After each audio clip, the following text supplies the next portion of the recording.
లూకా సువార్త 13వ అధ్యాయము 10వ వాక్యం చదువుదాం. చూడండి అక్కడ లూకా సువార్త అక్కడ విశ్రాంతి దినమున ఆయన ఒక సమాజ మందిరంలో బోధించుతున్నప్పుడు 18 ఏళ్ల నుండి బలహీనపరచు దయ్యము పట్టిన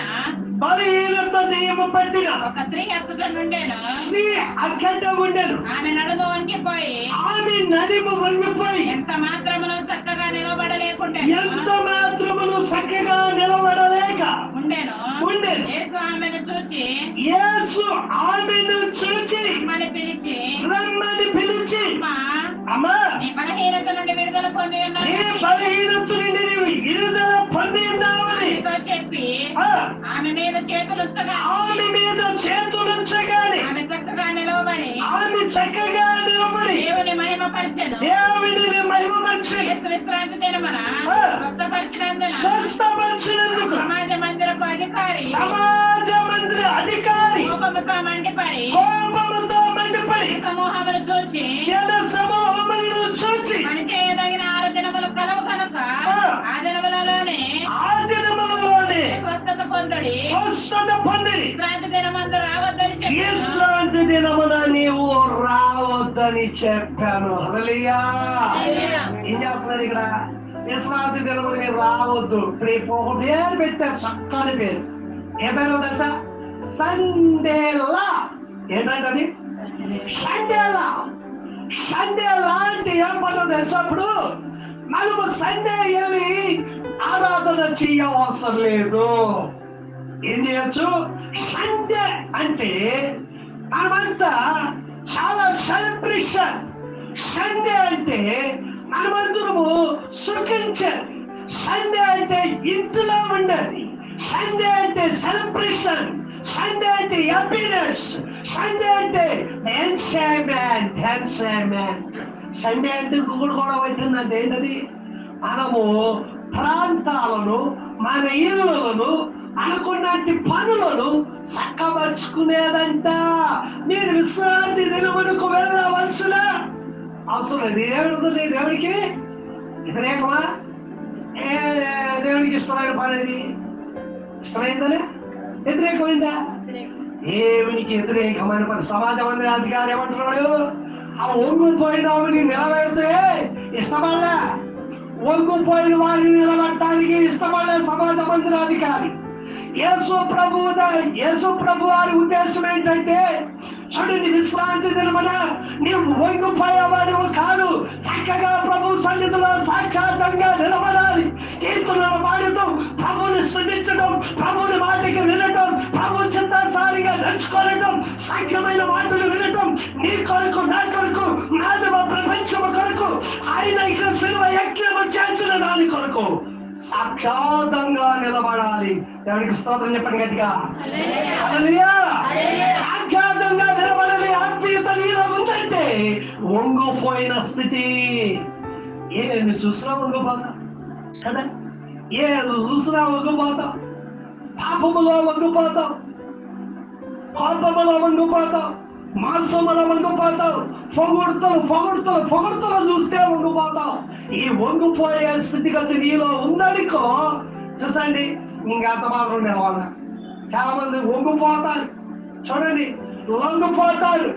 అరే నువ్వు ఎలాంటి బ్రతుకురా అనేది, నీ ఎలాంటి లైఫ్ రా. నీవు ఒకప్పుడు ఎలా గొంతులేసేవాడురా, ఎలాగ చిందులేసేవాడురా. ఇప్పుడేంట్రా అడ్డు నిలబడ్డా? అసలు మగడవేను, అసలు సరైన అమ్మాయి నువ్వు అని రచ్చగొడుతున్నప్పుడు ఏమవుతాడు తెలుసా? ఇక్కడ చక్కగా నిలబడినోడు అక్కడికి వెళ్ళి లొంగిపోతాం లేదా? లొంగిపోతారు. అది ఫోన్ చేస్తాడు, ఫస్ట్ గారు ప్రార్థన చేయండి. ఎలా ఎందుకు ప్రార్థన చేయాలి? నేను ఏమైనా ఉద్యోగం వెళ్తాడేమో అనుకున్నాను. ఇంకెవరికి ఏమన్నా పాట ఫస్ట్ గారు ప్రార్థన చేయమంటే ఏదో ఊరికి వెళ్తున్నారేమో, సెలవు ఇచ్చాడు కదా 2 రోజులు అనుకున్నాను. కాదండి, ఒకప్పుడు నేను లీడర్ని. ఏంటంటే ఒకప్పుడు నేను లీడర్ని. అది ఎలా పోతే వాళ్ళు ఫీల్ అవుతారు నా ఫ్రెండ్స్ వాళ్ళు. అందుకు కాబట్టి నేను అంటున్నానండి, నాకేమి కాకూడదని ప్రార్థన చేయి. ఏం కాకూడదంట? అదేమో మంచి కార్యానికి వెళ్తాడా?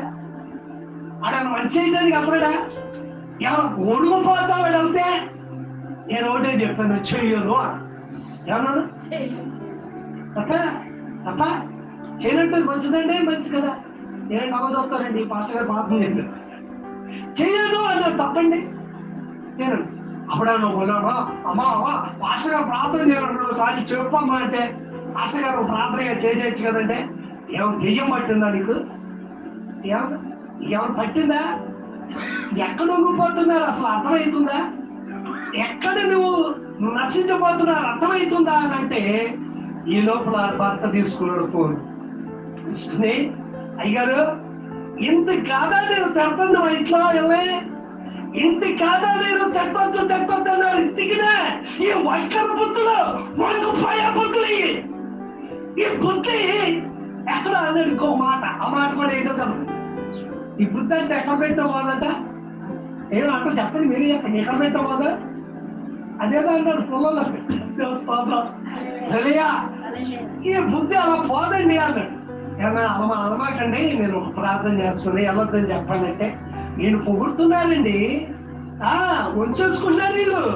అటు ఇప్పుడు ఏం చేయాలనేది ప్రార్థన చేయాలంటే, సరేనబ్బాయి వెళ్ళు అని చెప్పండి, వెళ్ళు అని చెప్పండి. వాడి కోపం వచ్చిందేమో, మళ్ళీ కోపంలో మళ్ళీ మీ మీద ఎగురుతాడేమో, మిమ్మల్ని సరిగా పట్టించుకోడేమో, నేను వెళ్ళమంటే ఆ మాటకి చెప్పినందుకు చూడండి, ఆ తండ్రి బాధపడ్డాడు కానీ తల్లికి మాత్రం హ్యాపీగా ఎలా ఉందే. అలా ఆ కుమారుడు అంత కలకలాడిపోతున్నాడు అంటే వెళ్ళాడు. వెళ్ళడం తోటే ఫైటింగ్ లో దిగాడు. ఫైటింగ్ లో దిగుతూ ముఖం చక్క అయిపోయింది. మాస్టర్ గారు స్తోత్రం, ఏమైపోయింది ముఖం, ఏమైపోయింది పచ్చడిగా బాధేశాడు. ఎందుకని బాధాడంటే, నువ్వు అడ్డల్లో ఇట్టెత్తుకొచ్చావురా, నువ్వు అడ్డల్లో ఇట్టెత్తుకొచ్చా అంటారు కదా, ఎగ్నైటీగా ఉంటారు కదా. ఓకే, మాస్టర్ గారు మళ్ళీ కావాలి, ఫోన్ చేశాడు. నేనేం చేయాలి ఇప్పుడు? స్వస్థత ప్రార్థన చెయ్యాలి. అబ్బా వచ్చాడు ఇంటికి, వచ్చి ప్రార్థన చేస్తాను. ఎందుకని ప్రార్థన చేస్తానంటే, పూర్తిగా వంగేవాడికి ఒక్కసారి దెబ్బ కొట్టాడు కాబట్టి ఆ దుస్తుడు చక్కగా నిలబడేలాగా ప్రార్థన చేస్తాను.